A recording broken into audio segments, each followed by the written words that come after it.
Well, hello, my YouTube fellows and gals. I hope you had a nice weekend. We are on lot 53. We are still in romance book bundles, and it is still 10 for $2. And we are on Harlequin romances today. So here is book number 1. It's called The Fountain of Love by Norrey Ford. It is Harlequin Romance 2117 and is a 1977. And this is what the book looks like. And this is what it's about. The Fountain of Love. However unwillingly she'd come, the island of fountains cast its spell over Elvie. With her grandfather's death, somehow the island had become peculiarly her own. Then Harriet Steele barged in. "You're young yet," he said. "There's a world of experience before you," over his raised glass. His dark eyes mocked and challenged her. "Here's to all things you've never tasted, Elvie lost, and may you enjoy them." A hateful man, arrogant, dangerous, but excited, Elvie had to admit. And there's book 1. Book number 2. This is Enchantment in Blue by Flora Kidd. It's Harlequin Romance 1907. It's a 1975 romance. It's got a little mark right there. It's got some writing there. That's what the book looks like. This is what it's about. Rosalind had scarcely married Perry Sefton before she was a widow, and in her heartbreak she neither knew nor cared that she was now sole heiress to Perry's vast fortune. But how could she convince his family, and in particular his formidable cousin, Julian Trevelyan, that she had never given Perry's money a thought? So there's book number 2. Book number 3 is The Tears of Venus by Rebecca Stratton. It is a 1980 copyright. Not sure what the number is because it doesn't say. And it's got a little mark there, some white out. That's what the book looks like. This is what it's about. Where would this web of secrecy lead her? While Guido Alessio is suspicious of everyone or just Helen. Then why had he hired her to be his daughter's tutor? Helen reasoned that his overprotective attitude stemmed from love for Isabella. But surely even in Italy, 10-year-olds should be in school. And how did the absence of a wife and mother relate to the ghostly woman who prowled Helen's room? Guido said it was a dream, but Helen knew better. Apparitions didn't wear diamond necklaces. So there's book number 3. Book number 4. This is Miranda's Marriage by Magery Hilton. This is Harlequin Romance 1752, and it is a 1974 copyright. It's got some writing in it. That's what the book looks like. This is what it's about.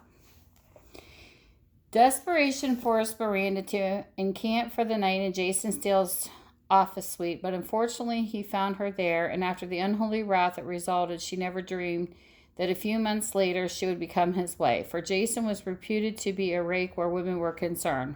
What chance of happiness had Miranda? There's book number 4. Book number 5. This is called The Virtual Spark by Angela Carson. This is a Harlequin Romance 2317, and it is a 1980 copyright. Got a little writing there. Some nice age pages, and this is what it's about. They were enemies right from the start. Lee's encounter with Hayden Scott before she knew who he was a stormy one. Later, she was horrified to discover that the arrogant stranger was a friend of her brother John. John was elated to have Hayden's advice about Polrewen, the flower farm he and Lee had put back on its feet. Lee could only see him as the manager of a huge Scott nurseries, getting ready to take over Polrewen. She would never surrender to Hayden either the farm or herself. So there is book number 5. Book number 6. This one here is called Emerald Cave by Gloria Bevan. This is a 1982 copyright. It's Harlequin Romance 2455. It's got some writing in it. This is what it looks like, and this is what it's about.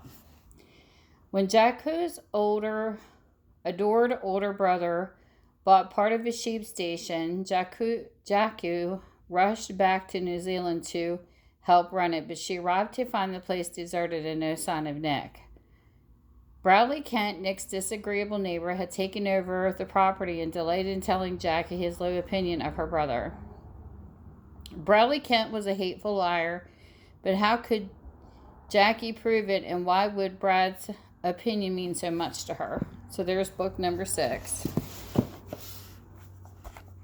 Book number 7, we have Sea Lightning. This is by Linda Harrel. It's a Harlequin Romance 2337. It is a 1979 copyright. Get some writing here. That's what the book looks like. This is what it's about. Jenza had been looking forward to this unusual assignment, sketching whales in their natural habitat. It could have been both exciting and interesting, except for her employer. Adam Ryder actually seemed to prefer the company of the whales he was studying to that of human beings, especially female human beings, and they were welcome to him, Jenza told herself. Adam was an arrogant, argumentative man. A girl would be foolish to fall in love with him. So there is book number 7. Book number 8, The Wilderness Hut by Mary Wibberley. This is a 1976 copyright. It's Harlequin Romance 1968. This is what it looks like.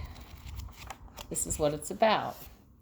Eve Carrick was a rich girl who had only to lift her little finger to be waited on hand and foot. Garth Stratton was a pilot she had hired to fly her about and generally do her bidding on a trip to Finland. But Garth Stratton didn't jump to anyone's bidding.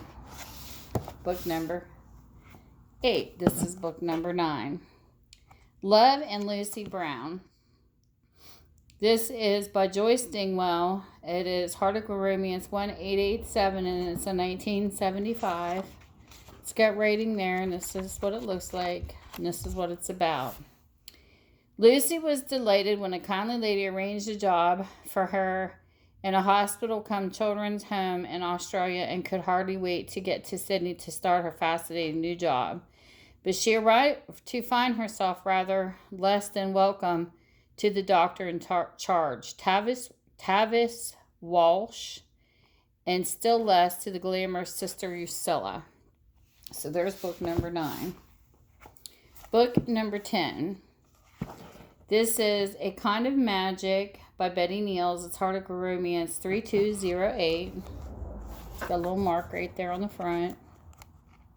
This is what the book's I'm reading. This is what the book looks like. This is what it's about. Rosie had a recipe for Mr. Right.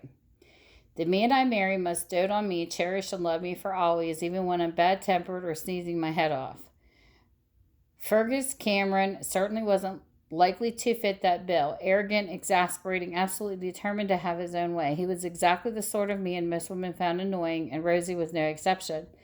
Of course, she had to admit he could be charming when it suited him, but since he'd already announced that he found the girl he planned to marry, Rosie couldn't care less. So there's book number 10. And if you're interested in this, you just send me an email or you message me through Facebook and you tell me lot 53. And it's yours. I'll upload it to Etsy and send it out media mail. And just so you know, I'm going through each category, so they'll kind of be long. So please don't get discouraged seeing the same books over. They will change, but I'm trying to really downsize some of my categories because I got overabundance in some of them. And this is kind of like last chances for these books because they get donated or, and if they're not sold there, they get recycled. So I just want to save as many as I can. And what can be saved? Well, at least we know they're being recycled. So if you're interested, you just let me know. And with that, I hope you have a great whatever time of the day it is at your place. And thank you for spending your time with me on my channel and being patient with me through all the genres. And you guys have a great day. Bye. Mwah.